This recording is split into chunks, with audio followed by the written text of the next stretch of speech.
Sudah, silakan. Terima kasih Yang Mulia Ya. atas waktunya. Dilanjutkan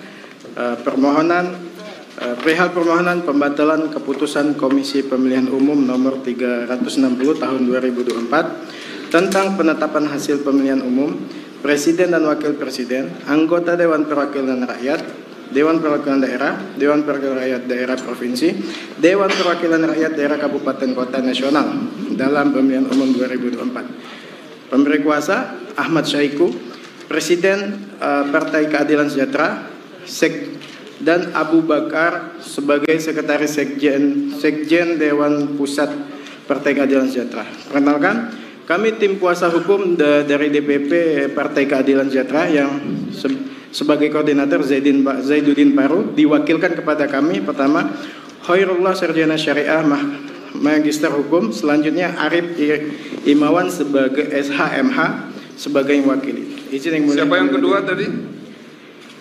Arif Imawan. Oke. Baik. Silakan. Terima kasih Yang Mulia. Kewenangan mahkamah dianggap dibacakan ya. Oke, kewenangan mahkamah dianggap dibacakan. kedudukan hukum dianggap dibacakan. Kedudukan hukum dianggap dibacakan. Tenggat waktu dianggap dibacakan. Langsung pokok permohonan. Ya, terima kasih Yang Mulia. Pokok permohonan suara pemohon yang benar dan pengaruh pada perolehan anggota DPRD Kabupaten Bangkalan di Provinsi Jawa Timur sebagai berikut.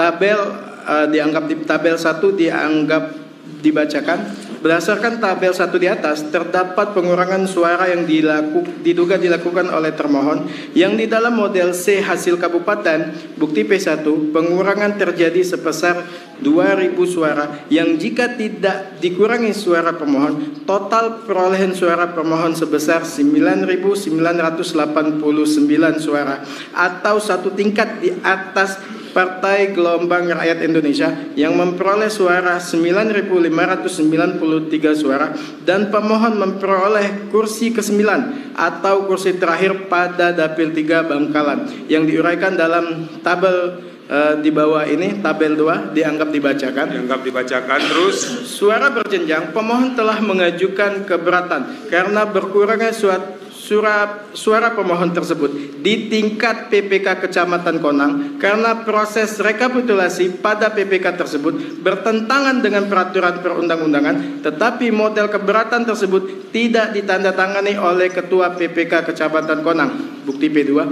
sehingga pemohon mengajukan keberatan di tingkat KPU Kabupaten Bangkalan pada tanggal 5 Maret 2024 yang ditandatangani oleh Ketua KPU Bangkalan bukti P3. Malapetaka berkurangnya perolehan suara pemohon sehingga terjadi selisih perolehan suara dimulai dari rekapitulasi penghitungan suara di tingkat kecamatan, yaitu pada Kecamatan Konang, Kabupaten Bangkalan.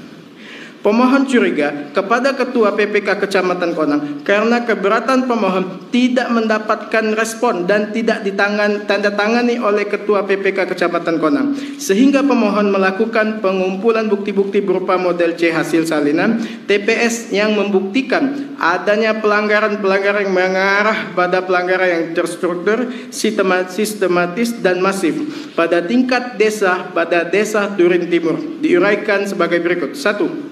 Di Desa Turin Timur, Kepala Desa Klebun Desa Turin yang bernama Lutfianto menjadi dalang kekusutan perhitungan suara karena ingin memenangkan calon dari Partai Golongan Rakyat Indonesia nomor urut 1 Gelombang Rakyat ya. Ya.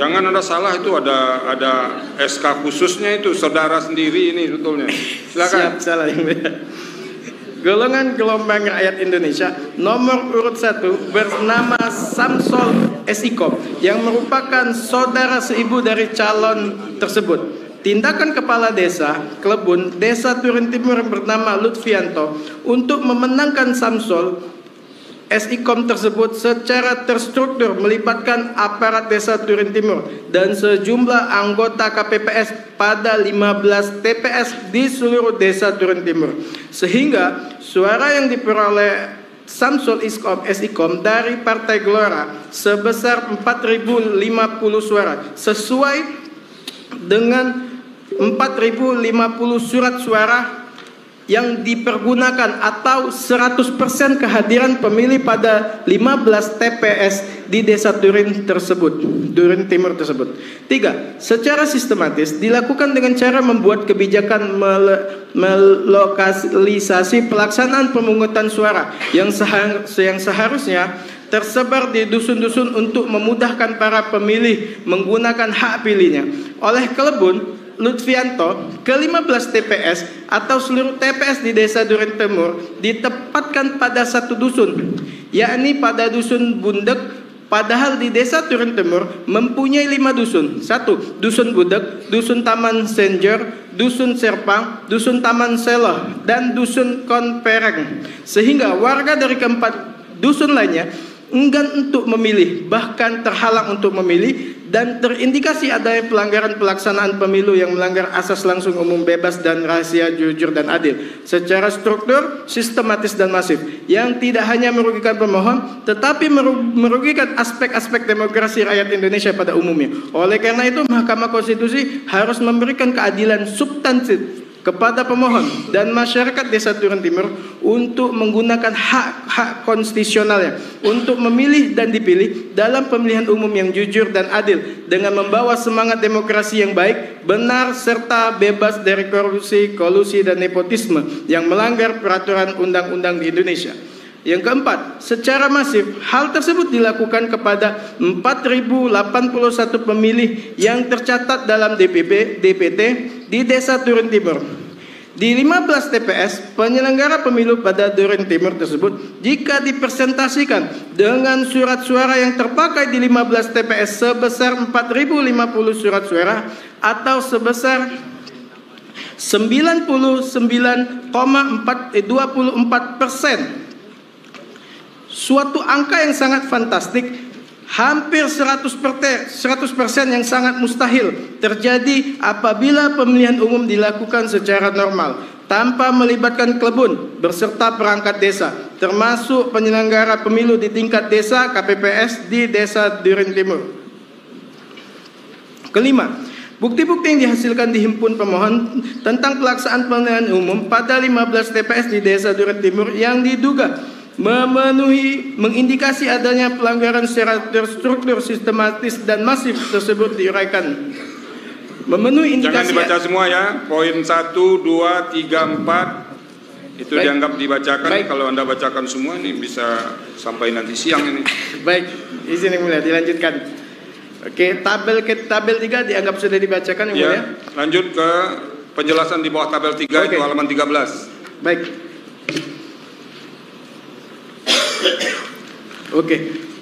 Bahwa jurisprudensi putusan Mahkamah Konstitusi telah memutuskan perkara memenuhi keadilan substantif dalam pelaksanaan pemilihan umum, baik pemilihan umum legislatif maupun pemilihan umum kepala daerah, berdasarkan dengan pelanggaran terstruktur, sistematis, dan masif sebagaimana putusan Mahkamah Konstitusi nomor 41 PHPU 2008 tentang putusan konstitusi 45 PHPU 2010 dan putusan Mahkamah Konstitusi 84 2011 dan beberapa putusan lainnya, dan berbagai variasi putusan yang dapat dijadikan sandaran secara alternatif suatu putusan sehingga memenuhi keadilan substantif yang diharapkan menjadi marwah baru Mahkamah Konstitusi di dalam masa-masa akhir banyak dihujat oleh masyarakat yang intinya tidak mencerminkan kekuatan baru reformasi konstitusi yang semula dimaksud untuk menjaga arah perjalanan bangsa dan negara dalam wadah konstitusi modern